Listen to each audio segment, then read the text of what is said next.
What's up, everybody? Welcome to the channel. We are going to go over something that is instrumental if you want to turn the corner in eFootball and truly get on the pitch what you want to get out of your players and your team. It all starts in the game plan menu, and we're going to go over my exact game plan, which will show you exactly what tools you'll need and what information you'll need to get your team suited the way you want so that when you go out on the pitch, you can play beautiful football and get the results you are after. So, starting with the manager, you see here I have Gasparini, who is proficient in the two play styles that I want to play with, both quick counter and long ball counter, which are my tactic and sub-tactic respectively. Now, the reason why I love these two, not because, oh, it's the meta, quick counter is the meta. No, if you see how I play, I don't play quick counter like the typical meta rats do. I still try to play football, but because quick counter is so efficient, right? I found that going to long ball counter wasn't the answer, right? I know long ball counter is supposed to do well against quick counter, and in some instances it does, don't get me wrong, but many times I fight fire with fire, which means you want to come at me right down the middle of the pitch, load up players, try to constantly just put pressure on me to make me lose the ball and then go right at my goal with a through ball or, try to score off a tackle back. Well, guess what? I'll answer that with my own tight defensive shape, trying to win the ball back, and then I'll play you with actual football on the attack, quick passing and moving, up, back, and throughs, and beat you that way. That's just my goal, and it's been working so far. I can't say that every meta rat I face I'm going to beat. There's going to be some that have it down pat that are going to beat me still, but I am getting better and better, and so far nothing's telling me that I'm not going to be able to beat the full-on meta players that are taking advantage of the style of play I just explained. That there's nothing telling me that I can't beat them with the way that I'm playing. So I'm going to continue forward with my game plan, which is much more attractive, and it's actual football. It's actually allowing the legends I have on this team to play in a similar fashion to how they would play in real life, which is exactly why I got these players, right? To play how they're meant to be played, adding my own flavor to it, but not just totally neglecting how they play in football altogether just to smash through balls over and over and over. So, how do I line up to get this football that I want to play, which is based on getting it up to my striker, laying it back, and then playing through and creating chances that way. Now, sometimes Pirlo will just spray it straight down the wings to either Cruyff or Messi, who are attacking midfielders, but just as capable of making those runs outside, almost like inside wingers. Also, getting it into either Villa or Kohler. They can play off of each other too. There's just so many options, and you're going to see in some of the highlights how it works. But essentially, I have Maldini who can play wingback and center back, so I tuck him in to have three center backs.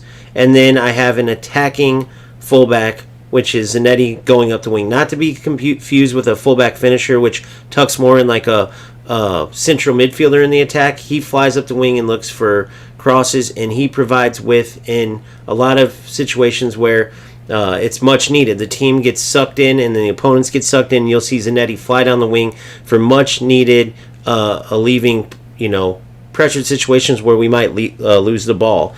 So he works brilliantly, and he can play on both the right and the left. You'll actually see how I actually switch it for my sub-tactic and move Zanetti to left back, simply because many times to avoid having him be wide open, players will literally man mark him. So you can throw their whole situation off if you move him across the pitch and switch sides, and I don't even have to pause because Gasparini has high efficiency in both the tactics, long ball counter and quick counter, so I can switch between the two in game, just go from tactic to sub-tactic, and if any opponent is man marking or trying anything like that, sometimes switching players such as Zanetti all the way across the field can throw them off big time and just give me an advantage. Not all the time, but it's definitely worth it to try. So as you see, the exact formation is a 4-2-2, right? Like I said, I have three center backs with Maldini almost like a center back / wing back. Then Zanetti flying up and down the wing. Gattuso's my true number 6, and I actually put the individual instruction defensive on it, so he stays back, but I don't put anchoring because I do want him to go out wide and cover for Zanetti if need be. Then you have Pirlo, still a defensive mid, but pushed up a little so he can be almost like a quarterback, sending beautiful passes because he's the best passer on my team, one of the best in the game. He can spray passes to spark attacks, every time he touches a ball. he's capable of playing the most difficult of passes and getting me in a great situation in the attack. So he's pushed up a little bit just to easier connect with the attackers, but still he has a lot defensive roles, important defensive roles, and he's excellent defensively, right? You see there, plenty of substitutes to come in as my players get tired, which they tend to do when in quick counter when you're putting pressure on opponents. So it is an absolute advantage to have substitutes that are god tier, that could literally come in and be starters in many teams. So I'm not going to sit here and act like it's not a huge benefit to have all these incredible players in the squad, and even some of these reserves would be starters in some of these teams. So with that being said, you see we have plenty of play styles still to be added, some very good ones on these different players. We'll end up doing legacy transfers, and we've already done several giving players much needed additional skills, but we just need more GP. So make sure you're doing this. It's the best way to ensure the players you want get the skills you want. How I started it was just randomly letting the AI decide which skills my players got, and many times they'd get skills that didn't even matter. It's a waste. Save up to GP. Do individual skill on each one of these free agents, if you will. You can buy them for free from the standard player list, and then add the skills as you get the GP to the players. So each player has the skills you want. So the most important skills I will start with in the attack with the passing update is in your two attacking midfielders, as well as that defensive midfielder. It's more like a deep line playmaker. For me, it's Pirlo, right? You need to have through passing. You need to have one-touch passing, and that also goes for your strikers. For me, both Kohler and for David Villa, I want one-time passing, because when they're laying the ball off, that extra additional skill, that extra one-touch pass skill helps ensure more accurate layoffs. So it's super important for them to have that. But through passing is among the most important, because when you have high attribute passers and then you add that on top of it, you're going to get a lot of killer passes that the opponent just can't keep up with, and you're going to get through on goal. So it's super important. No different than, say you have Messi cutting in, he needs to have a curling shot. Right now, he shoots so well with his curlers, you would think he has blitz curler similar to David Villa, but he doesn't. David Villa, another one. Whether it's dipping shot, rising shot, all these different shots you want to have. Outside curler, it's super important. So from no matter what angle your striker or wingers or attacking players in general are at, they can score from all different angles. Nothing's gonna, hold them back or allow the opponent to maybe get a save or get lucky and not get scored on, all because your player didn't have the right skill to shoot in a given situation, right? So same with like acrobatic finishing for Kohler. Obviously he has bullet header. David Villa has heading, so not exactly as strong as Kohler, but you never know. That could come down to a header, and David Villa having that heading could make the difference between a goal and winning the game 1-0 in tying the game, or even eventually losing the game. So these additional skills are important. Go through all of them yourself. I'll do that in a different video where I'm just going over skills, but go over them. You can read through and see which ones you want your players to have. You need them in the attack, obviously, to have the important passing and shooting additional skills, as well as some others. Fighting spirit, there's certain ones, maybe if you want an attacker to track back, you give them tracking back. For defenders, it's all the typical ones. Obviously, aerial superiority and heading. Most importantly, aerial superiority, right, to win the aerial balls, particularly for your center backs. Blocking, interceptions, fighting spirit, things like this. Again, this isn't a skills video, so I'm not going to go too far into it, but go through, read them, and get the players the skills you want. I'll give you one little tip. Get your goalie fighting spirit. You can read through and see how it helps him, but it's something that I read about and then seen some of the highlights. Get your goalkeeper fighting spirit. It's something about like the pressure they're under. They'll do better when they have fighting spirit and not make mistakes, even when they're coming to catch the ball in a crowd or coming out in a crowd or whatnot. So fighting spirit for goalkeepers amongst the typical ones that they get, right? So for instance, Czech has like low punt, long throw, and penalty saver, or whatever it's called. So the additional skills is important. As you get them, make sure you're putting them on free agents, then putting them on the players as needed. Research this. Find the right skills. Don't just copy and paste or go watch a video and see which skills to add to the player. Learn to do it yourself. Learn how to pick the skills yourself, because you never know. Your play style and what skills you want might be a little different. So you just have to learn the right way to choose the most powerful skills for each player. For example, Messi here cuts in, and he's brilliant at curling shots. If for some reason he didn't have curling shot, and I didn't add it as an additional skill, which he does have, obviously, he might not have scored that. It might have been a bad shot. It might have been right at the keeper. So there's tons of different situations like that where your players having additional skills are going to make a big difference. Now, the other thing I want you to notice in these highlights is the spacing of my players, how I defend, how I'm super tight defensively, a ton of numbers there to mark out the opposition, not give them passing lanes, not give them dribbling lanes. But then, once I win the ball, I want you to notice they're in a 4-2-2, obviously, but look at where they take off to. Look at the spacing, look at the open passes, right? You see, I could easily play to an overlapping Zanetti, cutting it in with Messi, then I could have played it outside. It ends up at Villa's feet with his blitz curler, and Cantona ends up with a tap in. But if you look closely when we go back, you can see where if Messi was more inside, Zanetti would have been open running down that right side for a potential cross. You can see, even though we are on the counter, where the shape is, right? You have David Villa making that run inside. You see how he stops and adjusts himself because he was offside. And then because there's space there, we have another run in. That's Cantona making that run from the attacking midfielder spot, so no play style. And then Cruyff ends up running in late too. I believe that's Cruyff, but either way, you get the point. Plenty of players in, plenty of numbers up, and the spacing is perfect. So even though this play worked out this way here, and it was Cruyff who made that one run, I was right. In another situation, you could see whether it went to Zanetti, whether it went up to feet, either Villa's feet or Cantona's feet, and then it could have played out the other side of the pitch. It could have been a 1-2 back down the right side. There's just so many attacking options. So we stay super tight defensively. Then as we break out, Pirlo pushes up a bit, either providing that killer pass or even just providing an option.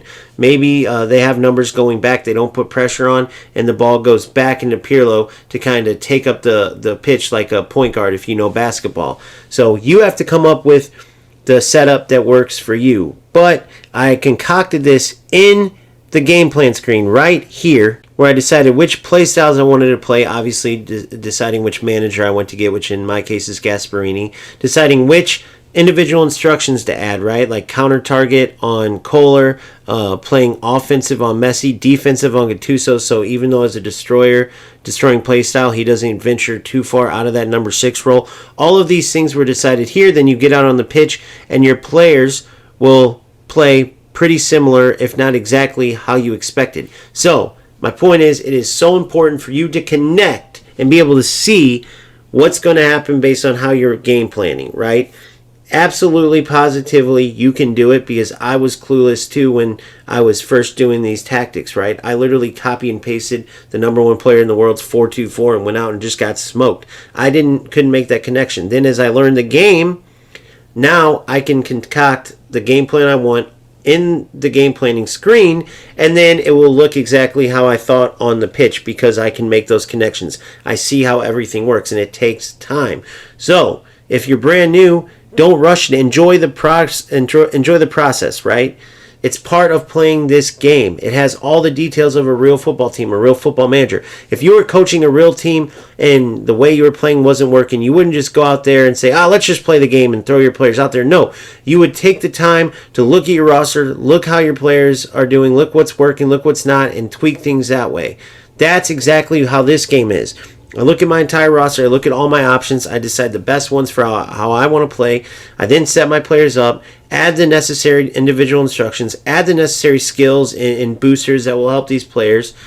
Even the player builds, changing the player builds to suit the passing update. I did it on a few of my players. Some of them are just how they are. I couldn't really change. But others, I'll give you an example. Both Cruyff and Messi, their passing increased a lot because I tweaked their build based on the new update. Since passing is of the utmost importance, I took some points away from some other areas where it wasn't as important to have them so high and added them to passing, and it's making a huge difference, because in game, when players like Messi and Cruyff have the ball and they have the chance to play that killer pass to either Villa or Kohler or whoever's in that middle 2 striker spot, they're able to now connect that pass. They didn't have terrible passing before, but I boosted it significantly to where close games, that could make the difference. So keep learning these things. Then once you do, you can go out on the pitch and your players will perform exactly how you want. Go into the training screen and practice free kicks,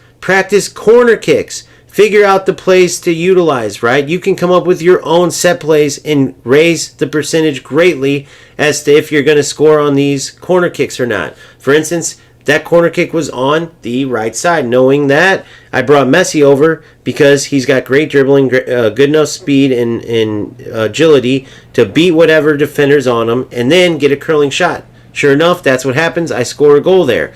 These kind of things matter. Learn these things so you can go into a game and say, okay, quick counter's not working, or, I'm not liking this matchup, how this player's playing. He's obviously playing, possession, wide, whatever he's playing, so I'm going to switch to long ball counter. And maybe you switch because the higher line and the pressure is killing you. The opponent's cutting right through you. Long ball counter, you have a deeper line. Your players more get behind the ball rather than pressuring. Maybe you just want to use the width more, so you go to long ball counter. There's a number of reasons why you may switch to it. But again, you have to learn it. One of the worst things you could do is just go copy and paste someone's tactics or player roles or whatever or skills they're using. Why did they choose those skills? Why did they choose that formation, right? I chose the 4-2-2 because passing is super important, and instead of having Cruyff and Messi for me as two secondary strikers and only one attacking midfielder, I wanted to pull them back and then push that middle player up. So now I have Pirlo in the middle, I have Cruyff and then Messi that are all three capable of playing incredible passes up to the two strikers who can either go on goal or lay it back. Right, so it was important to me to have more passing centered play rather than three strikers, one attacking mid looking to spray those three center attackers in all the time. So that's why I made the change. Then for my sub tactic, it's essentially the same. It's just Messi and Cruyff go to winger. I did that in case the middle is too clogged and I could utilize having two wingers. So now it's the exact same thing, except the ball gets sprayed out wide, and then Cruyff or Messi can either cut in for shots, cut in and play a low cross, or play a regular cross to either Kohler or David Villa. And then when we make subs, maybe we change it. Maybe I only go one wing, and it's Gnabry, and he's a cross specialist. And the other side I have Cantona, and I do want him tucked in almost as another striker to try to overload that wing back or whatnot. Like, there's a million different things. That's the beauty of eFootball. It's truly a football simulator. Like, the tactics matter just like they do in real football. So I don't want to sit here and go, here's what I'm playing, a 4-2-2. Go out and here's the skills you want on Maldini. Here's the individual instructions. All right, good luck. No, you have to learn the how. It's kind of like that fish for a man, he eats for a day. Teach a man how to fish, he eats for life. That's exactly what I'm trying to do, is show you the why, right? Now, with that being said, I'm giving you all these different examples of why you need to learn all these. But if you don't notice, I'm not telling you, okay, Messi, you want this skill, and this skill, because you're going to have to go in and read all the different skills. Once you do that, you'll know based on all the games you play. Some players might want, Cruyff to have more dribbling additional skills because they're always dribbling with him. That's just how they play. Others, they want him to have all passing because that's all they do with him. They rarely, if ever, shoot. They only shoot with their one striker. I'm making this up, being exaggerated, but you get what I'm saying. You can't copy builds of players or any of that either, right? You can get ideas or look what other people did and then learn from that, but you are going to play in your own way. You are going to utilize players in your own way. Again, I'll give you another example to help you out. Kohler. A lot of people just maximize his jumping, maximize his heading, and that's all they care about. Me, I truly use Kohler as a target man, which sometimes means if the opponent thinks you're going to constantly just lay off, and then you throw in a spin turn in there, he's not going to know what to do. Not to mention, I have I guess you would call it, highest level of the double touch for Kohler. I have flip-flap, soul control, and double touch on him, right? I added 2 additional skills to get that. There's either 1 or 2. And now, whenever I do that spin turn and the opponent's not ready for it, boom, I hit them with that double touch, and they weren't expecting it at all. Then get a shot from there, and a vast majority of the time it will be a goal. So things like that matter. I might be the only player that gave Kohler, the highest level of the double touch, adding those additional skills to him. But it works for me. That's how I utilize them. So if I were to just tell you what my build was for Kohler, and then you're just going out there and not utilizing him for anything except for headers. He doesn't touch the ball unless he's going for a header. My build's not going to help you at all. My skills that I added to them aren't going to help you, isn't going to help you at all. That's where you have to go in and read, and Konami does a good job of listing all this. Take in what you can, and again, enjoy the process. This is part of the game. Don't look at the learning part as like, oh my God, I got to hurry up and get all this. I mean, I want to go play. If that's how you want to be, then I would say you could still have fun in eFootball, but you're going to miss out on a lot of results that you otherwise could have had. You are going to perform well under where you would have performed if you put in that time to learn everything. So again, I take it as part of the game. I love this stuff. I can tell there's some of those players are that don't really like the details, because if I'm in stream, they're going, play, come on, play. And others are loving it, like asking, okay, why'd you choose this? What skills, this and that? That's how I am as a player, right?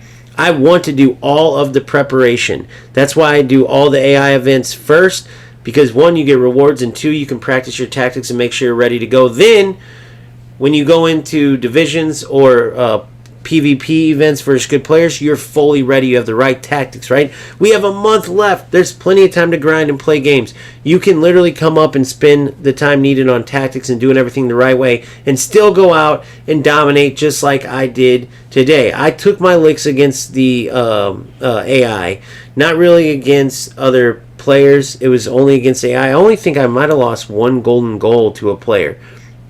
Other than that, I'm pretty sure I went undefeated, which, if you saw where I started, it's a far cry from where I was. I mean, I was struggling in Division 6, much less, playing AI on Legend instead of just one of the lower levels. And then the fact that I'm not just getting whooped every single Division game or certain PvP games with a good opponent, I'm actually able to compete. And not only compete, but win. I'm expected to win, and I do many times. So, again, the improvement is there. It does work. You put the time in, it's no different than real football. So, that's what I strongly urge you to do. But this is my 4-2-2. You're seeing some of the highlights. Every once in a while, I think there's a couple highlights where I switch to my sub-tactic, which is a long ball counter 4-2-4, right? The 4-2-2 is my quick counter setup where I utilize Kohler to receive the ball and lay it back to either David Villa to shoot himself, or to Cruyff and Messi, or even maybe Pirlo to then spray the ball in back to the strikers. Or sometimes Pirlo will play straight through to Messi or Cruyff, who are obviously more than capable of scoring themselves, not just assisting, right? They're great dribbling, great finishing, great all-around players, and it's been working out well for me. But it worked out well because I put in the time and learned, and I'm still learning a lot. I still have a long way to go. I'm still going to eat humble pie all the time. But that's all the beauty of the game. It's so satisfying that way. It's not easy. There's no exploits. When you put in time, it works. There's skill gap, right? So you're going to get rewarded for the time you put in and when you turn corners and get better at certain things. And that's what it's all about. So if you're not playing eFootball, you're still at UFL or even FC, I strongly think you should consider giving this game a try and truly giving it a try. Truly trying to learn and respect and understand all these details, because then I have no doubt you'll fall in love with the game. For those of you who are playing, I look forward to seeing you on the pitch, seeing you in more streams, more videos. Please feel free to give me your feedback. You've taught me so much. You are the foundation of why I'm even where I'm at right now. The player base, the community in eFootball, my community that plays eFootball, all of you guys. Huge help, and I couldn't be happier. So, with that being said, keep grinding, keep having fun, and I'll see you on the next one. Peace.